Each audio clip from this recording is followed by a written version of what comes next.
حجم البضائع اللي هتبقى موجوده فيه؟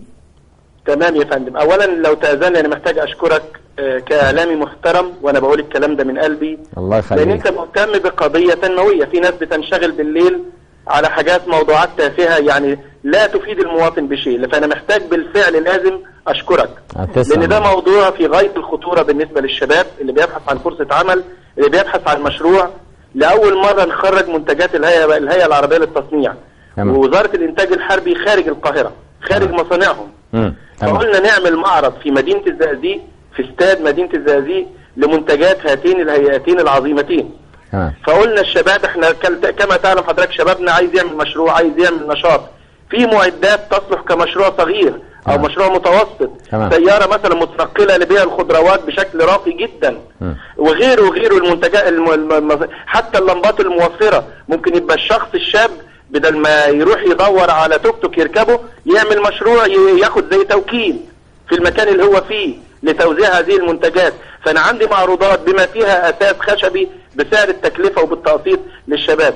فالمعرض معرض مهم جدا. الامر الاخر والميزه الاخرى اللي احنا موفرينها في هذا المعرض ان شاء الله باذن الله، في برنامج مشروعك موجود في نفس مقر المعرض، بحيث ان الشاب اللي عايز يعمل المشروع ده ما معهوش الفلوس.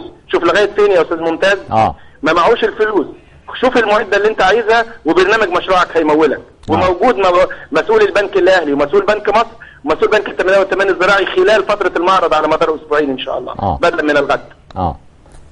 حضرتك المشروع ده بيوفر كام فرصه عمل يا فندم على مستوى محافظه الشرقيه؟ القضيه بالنسبه لي مش رقم يا استاذ ممتاز، القضيه بالنسبه لي ان انا ايا كان العدد، حتى لو معده معينه استنفذت، اخواننا في الهيئه العربيه للتصنيع جاهزين يوفروا لنا عدد اكبر منها. فانا القضيه بالنسبه لي ايا كان العدد، احنا عاملين المعرض داعينا في كل مواقع في مختلف ارجاء المحافظه، مدن وقرى ووحدات محليه. يتفضل الشباب للمعرض يشوف المنتجات اللي هم عايزينها. في الامر الاخر في اساس للشباب اللي هم بيأسسوا بيوتهم او اللي عايزين يتجوزوا او ما الى ذلك بسعر المصنع من انتاج الهيئه العربيه للتصنيع. طبعا حضرتك عارف ان احنا عندنا منتجات صينيه ماليه السوق المصري، برضه لنا بعد تاني فعلا تشجيع المنتجات الوطنيه. انا عندي انتاج الهيئه العربيه للتصنيع ده انتاج مصري خالص. انتاج وزاره الانتاج الحربي ده انتاج مصري خالص. مع توجه الدوله في الاتجاه الحالي احنا ماشيين في الاتجاه ده باذن الله. فاحنا بنستهدف في النهايه بنهايه هذا المعرض يكون عندي مئات او عشرات الشباب اللي يقدروا يعملوا مشروعات لاشخاصهم ويخلقوا فرص عمل للاخرين. يعني انا لو جيت واخدت مثلا مكبس، انا هشتري المكبس فرصه ليا، وفي نفس الوقت هشغل معايا 5 أو 10 فرص عمل مباشره. فالفكره احنا عندنا ابعاد من هذا الموضوع نتمنى باذن الله تتحقق ان شاء الله. دكتور رضا لو سمحت لي، واحنا حديثنا النهارده او حلقتنا النهارده هي فضفضه، انا عايز اسال حضرتك، تردد خلال الايام القليله الماضيه ومنذ التغيير الوزاري ان هناك حركه جديده هتنعمل للمحافظين. انا عايز حضرتك تكلمني كانسان، لانه فعلا احنا شفنا في بعض المحافظات بعض المحافظين قفلوا شنطهم وبدأ لا يوقع على اي اوراق بتجيله او لا يمارس العمل. وانا شايف انه حضرتك يعني الحقيقه شعله من النشاط. حضرتك تكلمني كانسان، مثل هذه الاخبار ازاي بتتوقعها في خلال عملك؟ انا هقول لحضرتك حاجه بصراحه تامه، انا راجل استاذ في الجامعه. يعني انا مش راجل قاعد في الشارع. مكلف بمهمه قوميه اللي هي عملي كمحافظ للمحافظه اللي كلفت بيها. انا بشتغل لغايه اخر لحظه.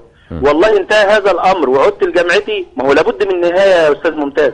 والله النهايه النهارده، النهايه بكره، النهايه بعده، ما تفرقش. احنا مكلفين واقسمنا اليمين احتراما لهذا الوطن وحبا لهذا الوطن نشتغل باخلاص حتى اخر لحظه. الموضوع بالنسبه لنا يا استاذ ممتاز عشان اكون صريح مع حضرتك ما بقاش مغنم زي زمان. يعني احنا الحمد لله عندنا عوض ناقص ولا عندنا مشاكل، لكن برضه عشان اوضح الصوره للناس، عمل المحافظ او عمل المسؤول النهارده كالقابض على الجمر. المواطن النهارده عارف حقوقه، المواطن النهارده بيتكلم بيشتكي في كل مكان، مطلوب من المسؤول يكون موجود في كل مكان. احيانا بيساء لينا في بعض المواقع او في بعض المواقف، كله بيشد في هدومنا. فاللي انا عايز اقول الموضوع ما هوش مغنم او الواحد الا اذا كان الانسان عنده مشاكل داخليه في داخله. انا بتكلم عليك بكل صراحه. احنا ما عندناش المشاكل دي. انا في مهمه مكلف بيها حتى اخر لحظه.